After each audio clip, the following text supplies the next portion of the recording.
상쾌한 아침 원주에서 출발합니다.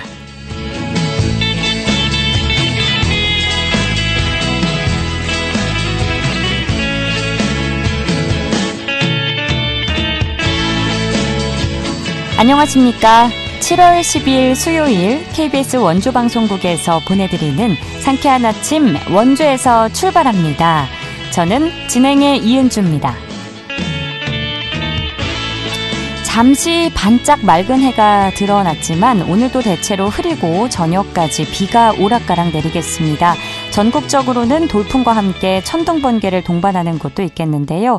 우리 지역 예상 강수량은 강원 남부에 10에서 50mm, 강원 중북부에는 5에서 20mm로 상대적으로 비의 양이 많지는 않겠습니다. 하지만 연이어 많은 비가 쏟아진 만큼 산사태 취약 지역에서는 계속해서 주의를 기울이셔야겠는데요.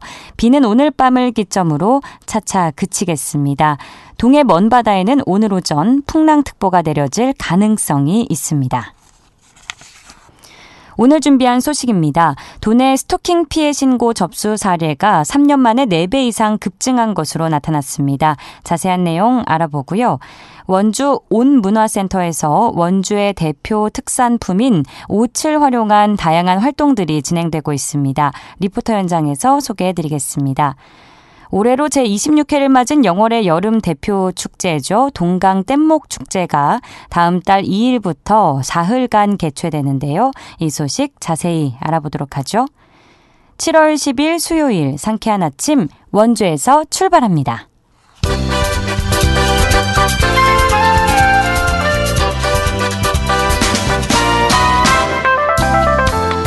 오늘의 뉴스입니다. 강원개발공사가 공사채 1,600억 원에 대해 행정안전부에 차환을 신청할 예정입니다. 차환 대상은 내년에 만기가 도래하는 채권이며 차환 신청 시기는 올해 9월쯤이 될 전망인데요. 이번에 차환 승인을 받으면 강개공은 5년 동안 채무상환 부담을 덜게 됩니다. 더불어민주당 강원도당은 도당위원장 후보에 김도균 전 수도방위 사령관이 단독 입후보했다고 밝혔습니다. 도당위원장은 이달 21일 열리는 민주당 도당대회에서 최종 선출되고 신임 도당위원장의 임기는 2년이며 2026년 지방선거를 진두지휘하게 됩니다.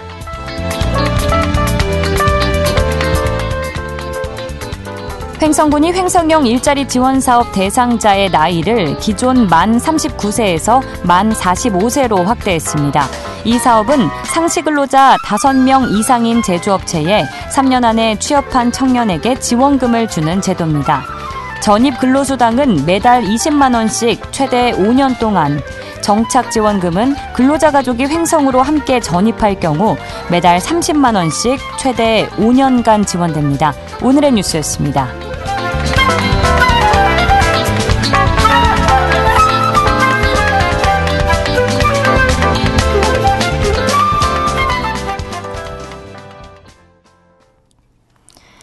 상쾌한 아침 원주에서 출발합니다. 함께하고 계십니다. 강원 지역에서 스토킹 피해와 관련해 도움을 요청하는 신고 접수 사례가 3년 만에 4배 이상 급증한 것으로 나타났는데요. 도내 스토킹 피해 문제와 관련해 1366 강원센터 한주영 스토킹 담당 상담가 연결해 알아보겠습니다. 한주영 상담가님, 안녕하십니까? 네, 안녕하세요. 네, 이 스토킹 범죄와 관련한 도내 상황을 알아보기에 앞서서 먼저 이 스토킹 범죄의 정의와 구체적인 유형에 대해 살펴보겠습니다. 과거에 비해서 스토킹 범죄에 대한 경각심이 높아진 만큼 이 스토킹으로 규정되는 범위도 넓어지고 또 처벌 수위도 강화되는 추세인데요. 스토킹이란 정확히 어떤 범죄를 말하는지 청취자분들께 예시를 들어서 상황을 설명해 주실까요? 네, 스토킹이란 상대방 의사와 상관없이 의도적으로 계속 따라다니며 정신적, 신체적 피해를 입히는 행동을 말합니다. 집과 직장에 찾아오거나 집요하게 지속적으로 문자나 전화를 하는 등 이런 모든 행위를 통해 공포와 불안을 반복적으로 주는 행위 모두가 스토킹으로 볼 수가 있습니다. 점점 심해져 나중에는 칼을 들고 찾아와 위협하는 경우도 꽤 있어요. 하지만 대부분 사람들이 내 상황에 행동이 지금 스토킹인지 아닌지 혼란스러워 하시는 분들이 많이 있어요. 예. 그만큼 스토킹 피해를 딱 뭐 이렇다 정의 내리기가 조금 애매합니다. 그래서 조금 쉽게 예를 들면 네. 비회통의 전화도 스토킹으로 볼 수가 있고요. 또는 직접적인 연락이나 찾아오는 행위가 아니더라도 집 앞에 음식을 배달시킨다든가 택배를 보낸다든가 또한 다 스토킹 행위로 볼 수가 있습니다. 실제 제가 만난 사례들 중 하나는 가해자가 몰래 피해자 집 앞에 배달 음식을 두고 집안에 피해자가 있는지 확인을 한 거예요. 배달 음식을 두고 소행종을 누른 후 반응이 있는지 없는지를 확인한 거죠. 그리고 또 다른 사례로는 교제 기간은 딱 2달로 굉장히 짧았는데 피해자가 이별 통보를 했지만 가해자가 이별을 받아들이지 못하고 2년이 넘도록 스토킹을 한 사례도 있었어요. 2년 동안 7번의 이사를 하고 5번이나 직장을 옮겼는데도 이사를 가면 그 집으로 찾아오고 직장을 옮겨도 어떻게든 찾아오고 아주 집요하게 쫓아다니면서 괴롭힌 거예요. 와, 이렇게 예시를 들어주시니까 더 와닿고 상상만 해도 공포심이 커지는데요. 네. 그러니까 이렇게 위협이라는 게 누군가에겐 위협이라고 하지만 누군가에겐 또 이 정도가 뭐 위협이냐 할 수 있는 문제잖아요. 맞아요. 네. 하지만 그 당사자가 불안감이나 공포심을 느꼈다면 네, 뭐 명확한 기준이나 구체적인 그런 게 없는 만큼 스토킹으로 인정이 될 수도 있는 거네요. 네, 맞아요. 그렇군요. 최근 보도된 기사에 따르면 1366 강원센터로 지난 6월 말까지 접수된 올해 스토킹 피해 건수가 532건으로 지난해 전체 건수의 반년 만에 이제 307건에서 532건으로 오른 거거든요. 그러니까 네. 73.3%가 증가한 수치인 건데 현재 강원 지역의 스토킹 범죄 발생 현황 구체적으로 어떤 상황인가요? 네, 방금 이렇게 말해주신 것처럼 잘 알고 계시듯이 스토킹 처벌법이 처음 시행된 2021년과 비교하면 거의 3배 정도가 더 늘었어요. 특히 강원 지역의 스토킹 범죄는 지난 6월 말까지 접수된 건수가 532건으로 많이 증가됐죠. 그리고 강원 지역 중 특히 원주 내 스토킹 범죄가 가장 많이 발생하고 있습니다. 원주가 강원도 내에서 가장 인구가 많은 도시인 만큼 사건도 많이 발생하고 있어요. 그리고 원주뿐 아니라 다른 지역도 증가한 것을 보면 그만큼 저희 주변에 스토킹 피해가 굉장히 빈번하게 일어나고 있는 범죄라고 보시면 됩니다. 그리고 스토킹 범죄라 생각하면 20, 30대에만 일어날 것 같은데 그렇지도 않고 연령이 굉장히 다양하고 조금 시골 쪽으로 가면 80대 이상도 많으세요. 참 그렇군요. 황당합니다.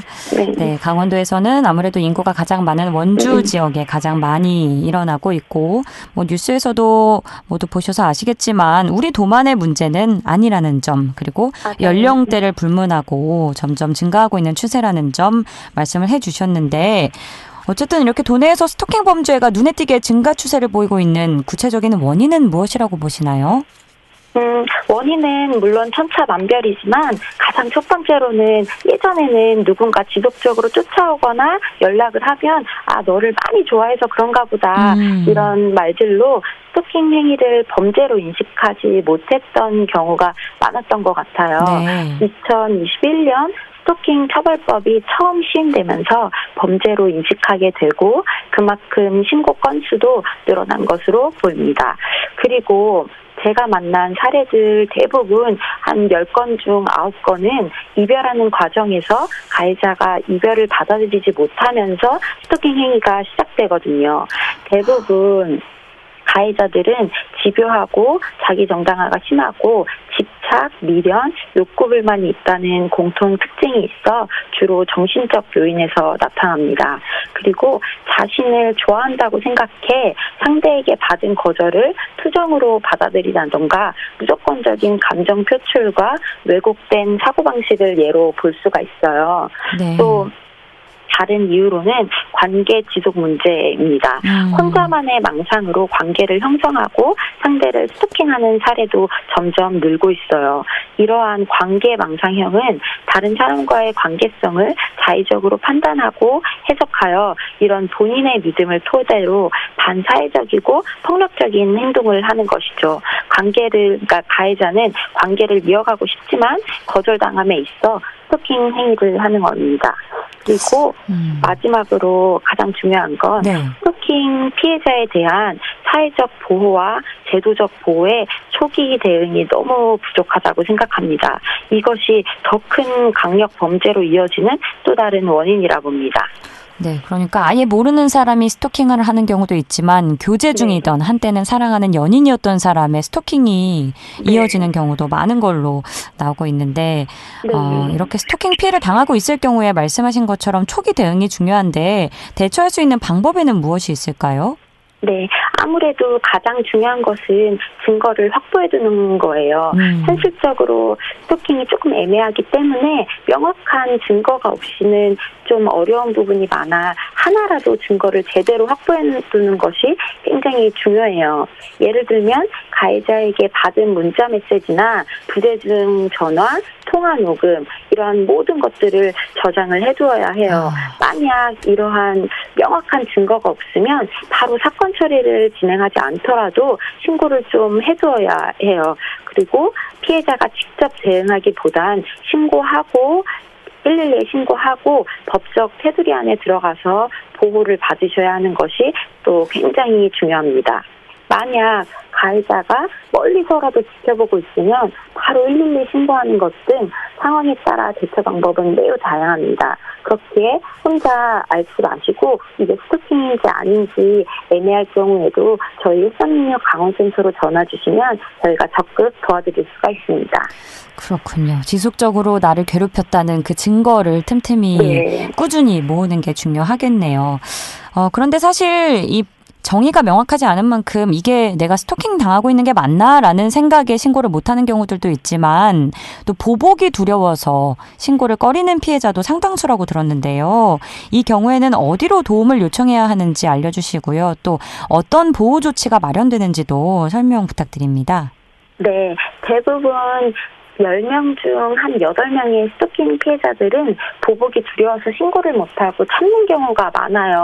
왜냐하면 저희보다도 그 피해자들은 그 가해자가 얼마나 위험한 사람인지 알기 때문에 괜히 신고했다가 가해자의 화를 더 돋구는 것은 아닌지 두려워하시더라고요. 하지만 스토킹 범죄는 더 큰 범죄로 발전할 가능성이 매우 커 결국은 살인으로 끝날 수도 있는 굉장히 위험한 범죄라 초기 대응이 중요합니다. 그래서 피해자분들이 심리적으로 많이 무섭고 불안한 마음이 충분히 이해가 가지만 먼저 112에 신고를 하고 법적 보호를 받으시는 게 굉장히 중요해요. 그리고 저희 여성 긴급전화 1366 강원센터로 바로 전화 주시면 1차 전화 상담 후 피해자가 계신 곳으로 저희가 가거나 저희 센터로 내방하여 초기 상담을 진행합니다.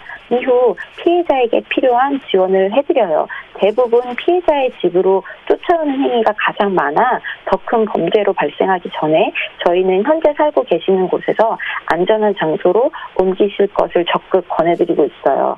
저희 센터에서 주거를 지원해드려 당장 현재 거주지에서 나오셔도 바로 일상생활을 유지할 수 있도록 도와드리고 있습니다. 그리고 심리상담 및 의료비 또한 지원해드리고 있어요.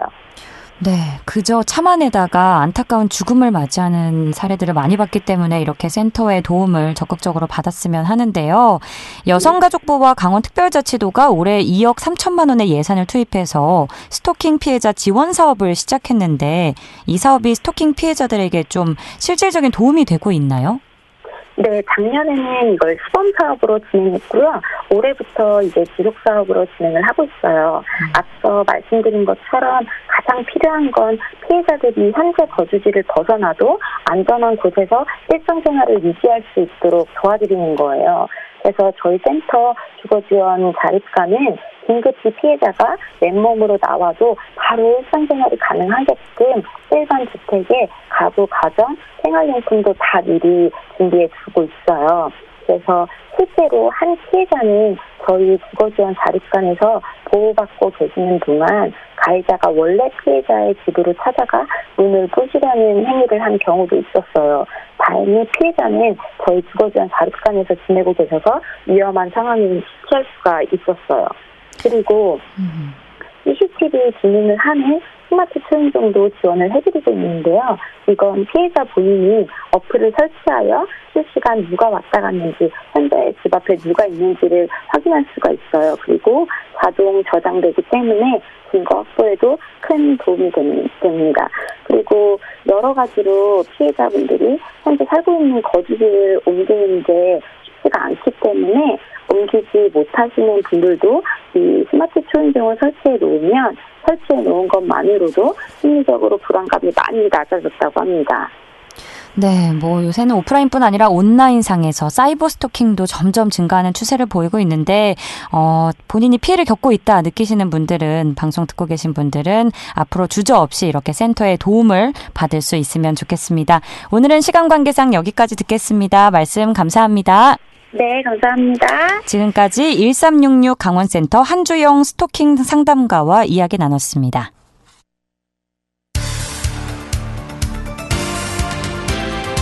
알찬 정보, 생생한 현장의 소식을 전해드립니다. 리포터 현장.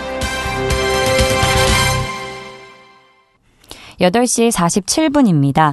원주는 오채 주산지로 유명한데요. 오늘은 원주의 오치 왜 유명한지, 또 원주에서 채취된 오치는 어떻게 사용되는지에 대해 알아보겠습니다. 자세한 소식 박다윤 리포터가 취재했습니다. 어서 오세요. 네, 안녕하세요. 네, 원주 오치는 세계 최고의 품질로 인정받고 있는데요. 그 이유가 있다면 어떤 것들이 있을까요? 네, 원주에서는 조선 초기부터 온나무가 재배되기 시작했는데요.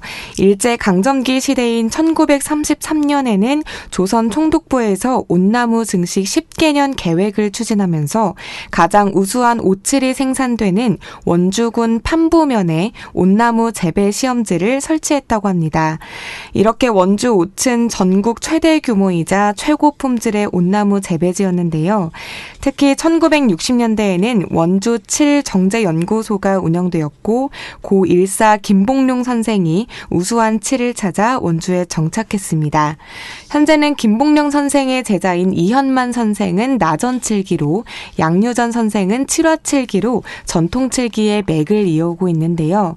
좋은 온나무 재배이자 최고의 명인들이 있어서 원주의 옷이 더 유명해진 겁니다.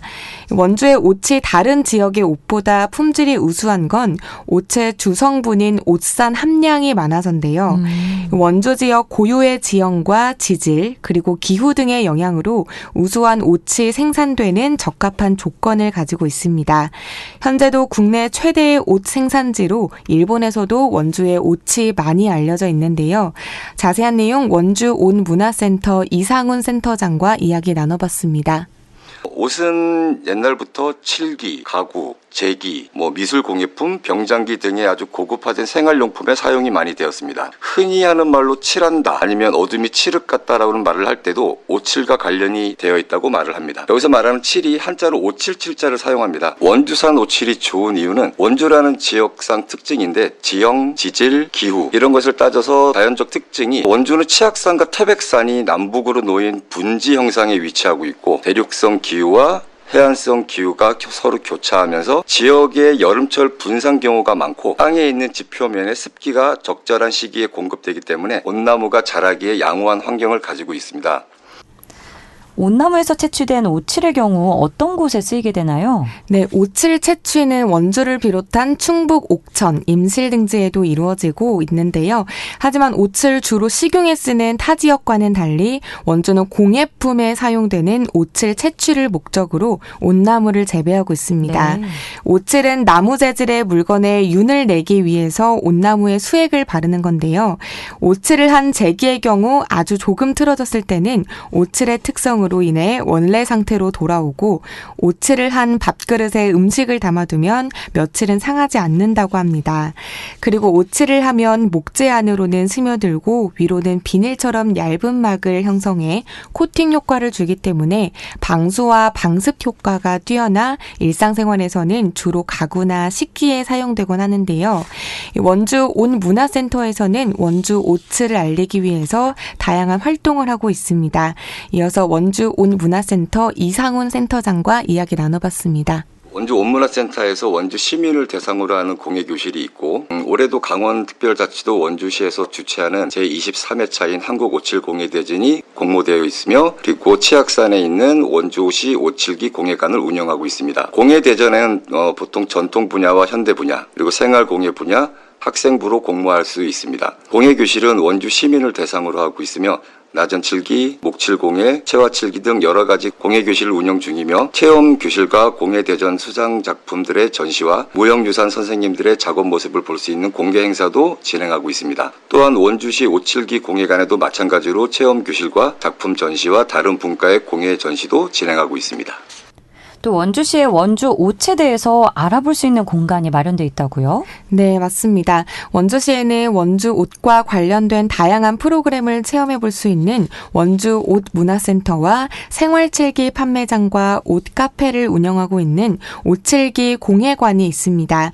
오칠기 공예품을 모두 만나볼 수 있는 의미 있는 시간을 가져보고 싶으시다면 원주시 오칠기 공예관을 방문해 보시는 걸 추천드립니다. 네, 오늘 소식도 잘 들었습니다. 박다연 리포터였습니다. 네, 감사합니다.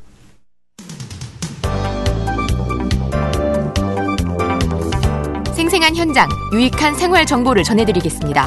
KBS 원주라디오 상쾌한 아침 원주에서 출발합니다를 함께하고 있습니다. 8시 53분 앞두고 있습니다. 올해로 26회차를 맞는 2024 동강 뗏목축제가 다음 달 2일부터 사흘간 영월군 동강둔치 일원에서 펼쳐지는데요. 자세한 내용 영월문화관광재단 문화예술부 오명훈 차장 연결해 알아보겠습니다. 차장님 안녕하십니까? 네, 안녕하세요. 네, 문화도시 영월의 여름을 대표하는 동강 뗏목 축제가 다음 달 2일에 개최된다는 소식인데요. 청취자 여러분께 먼저 동강 뗏목 축제의 개요에 대해서 설명 부탁드립니다. 네. 영월 동강 뗏목 축제는 옛날 한강을 따라 한양까지 운반되던 동강 뗏목은 철도 등 교통의 발달과 더불어 연료 사용이 장작에서 연탄으로 바뀌면서 사실 역사 속으로 사라졌습니다. 그래서 영월에서는 60년대까지 남한강 상류 지역의 주민들의 생활수단이자 교통수단이었던 뗏목을 통해 숱한 사람들의 땀과 애환이 배어있는 삶의 모습을 재현하고 전통문화를 알리고 계승하는 데 목적이 있겠습니다. 저도 영상으로만 봐서 체험을 안 해봐서 이제 궁금해지는데 이번 축제에서는 뗏목 시연 행사와 또 워터파크존에서 진행되는 밀당 대회가 진행이 된다고 들었는데요. 물 위에서 진행되는 행사다 보니까 아무래도 안전에 대한 우려를 하시는 분들 계실 것 같습니다. 이에 대한 대책은 잘 마련이 되어 있는 상태인가요?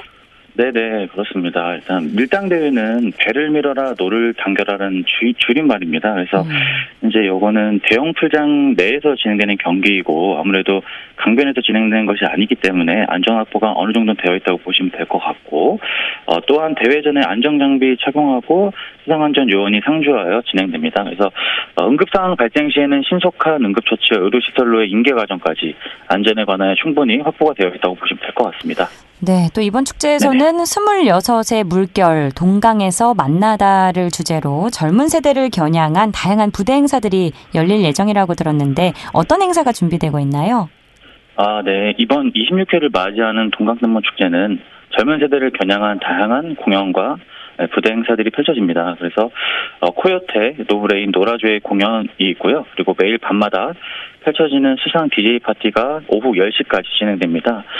이와 더불어 불꽃쇼와 드론쇼 그리고 떼돈 이벤트와 밀당 대회 상금이 30만 원부터 100만 원까지 다양하게 준비가 되어 있다고 보시면 될 것 같습니다. 와, 참여하는 분들의 열정이 절로 생길 것 같은데요. 이번 축제 이용 요금도 함께 알려주시죠.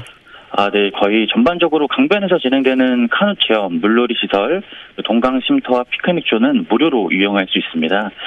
그리고 워터파크 존은 저희가 유료 존으로 별도로 이용하는 구간이 있는데 4시간 간격으로 어린이 2,000원, 청소년 3,000원, 성인 4,000원으로 이용할 수 있고 종일 요금도 별도로 마련되어 있으니 자세한 사항은 동강댐목축제 홈페이지를 참고해 주시면 감사하겠습니다. 네, 무료로 이용할 수 있는 부분도 있네요. 네네. 이번 동강댐목축제에 청취자 여러분께서 많이 방문하시라고 또 한 말씀 부탁드립니다. 네. 이번 8월 2일부터 금요일부터 8월 4일 일요일까지 운영되는 동강댐목축제는 젊은 세대들이 즐길 수 있는 다양한 프로그램들이 있습니다. 뜨거운 여름, 시원한 물폭탄이 쏟아지는 워터 페스티벌을 찾고 있으시다면 영월 동강에서 가족과 연인과 친구와 함께 소중한 추억을 만들어 가시면 좋을 것 같습니다. 많이들 놀러 오십시오. 감사합니다. 네, 모쪼록 안전하게 잘 진행해 주시길 바랍니다. 네. 오늘 말씀 감사합니다. 네, 감사합니다. 지금까지 영월문화관광재단 문화예술부 오명훈 차장과 말씀 나눴습니다. 7월 10일 수요일에 전해드린 상쾌한 아침 원주에서 출발합니다. 오늘 순서는 여기까지입니다. 저는 내일 아침 8시 30분에 다시 찾아뵙죠. 진행의 이은주였습니다. 여러분 안전한 하루 보내세요.